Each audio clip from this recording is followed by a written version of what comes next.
Case summary: Miranda v.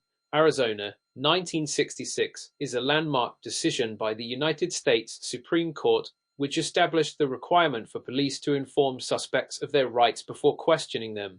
The case consolidated four different cases involving custodial interrogations and resulted in the creation of the Miranda rights, a vital component of the American criminal justice system.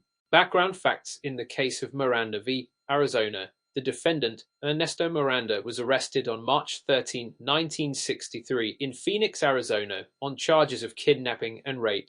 During his interrogation by police, Miranda was not informed of his Fifth Amendment right against self-incrimination or his Sixth Amendment right to legal counsel. After 2 hours of interrogation, Miranda confessed to the crimes, and his signed confession was used at trial to convict him. Miranda's defense attorney argued that the confession was not truly voluntary and should not have been admitted as evidence. Claimant and defendant: claimant, petitioner; Ernesto Miranda, defendant; respondent, State of Arizona.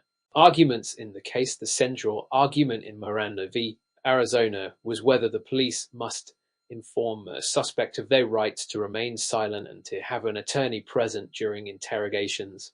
Miranda's legal team argued that the confession obtained without these warnings violated Miranda's constitutional rights under the Fifth and Sixth Amendments. The state of Arizona contended that Miranda's confession was voluntary and that he had not requested an attorney during the interrogation. Final outcome and legal justification: the Supreme Court, in a 5-4 decision, ruled in favor of Miranda. The majority opinion, delivered by Chief Justice Earl Warren, held that the prosecution could not use statements stemming from custodial interrogation of the defendant unless it demonstrated the use of procedural safeguards effective to secure the privilege against self-incrimination. This decision established the Miranda rights, which include the right to remain silent, the right to be informed that anything said can be used against the suspect in court, and the right to an attorney, either retained or appointed.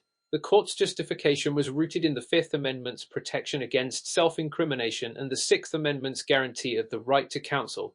The decision aimed to protect individuals from the coercive pressures of police interrogation and to ensure that confessions were truly voluntary. Key concept: the Miranda v.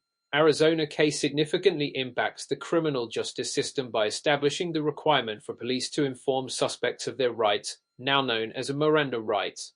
This precedent ensures that suspects are aware of their constitutional protections against self-incrimination and their right to legal counsel during interrogations. Relevant cases that built on this precedent include Dickerson v. United States, 2000, which reaffirmed the necessity of Miranda warnings, and Burgess v. Tompkins, 2010, which clarified the requirements for invoking Miranda rights. Key takeaways: the Miranda rights are fundamental to protecting suspects' constitutional rights during police interrogations. The decision underscores the importance of voluntary confessions in the criminal justice system. Legal professionals must ensure that these rights are communicated clearly to suspects to prevent violations of constitutional protections.